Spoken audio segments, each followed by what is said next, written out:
বাংলাদেশের কোনো হাজি লাগে যে তামাক পাতা, জর্দা কিংবা গুল নিয়ে যান। এ বিষয়ে হাজিদের প্রতি আপনার নির্দেশনা কামনা করছি।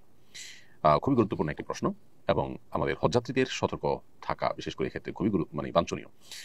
সাদা পাতা, তামাক পাতা, তামাক জাতীয় যে সমস্ত জিনিস আছে এগুলো হজযাত্রীরা সাথে নিয়ে যাওয়াটা শরীর দৃষ্টিকোণ থেকেই তো গর্হিত কথা। অনুচিত কাজ। যে জিনিসটা আসলে নেশাদ্রব্য বা তামাক, সেটা আপনি হজে নিয়ে যাচ্ছেন, সেটা আপনি বাইতুল্লাহ নিয়ে যাচ্ছেন, মক্কা নিয়ে যাচ্ছেন, সেটা হজের সফরে আপনি গ্রহণ করবেন, খাবেন। শরিয়ার দৃষ্টিকোণ থেকে এটাই তো অনুচিত কাজ।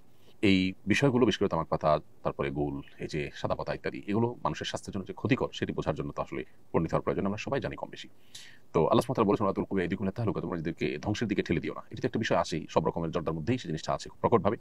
এর বাইরে আবার নেশা জাতীয় দ্রব্য বা তামাক জাতীয় দ্রব্য, সেগুলো একজন মুসলমানের জন্য তো এমনিতেই গ্রহণ করা জায়েজ নয়। সেখানে আপনি হজ যাত্রায় বহন করে নিয়ে যাচ্ছেন, সেটা তো আরো গর্হিত কথা। অতএব হজযাত্রীগণ হজের যাত্রায় এই জাতীয় জিনিসপত্র যেন সাথে নিয়ে না যান, সে বিষয়ে তাদের সতর্কতা একান্তভাবে আমরা কামনা করছি।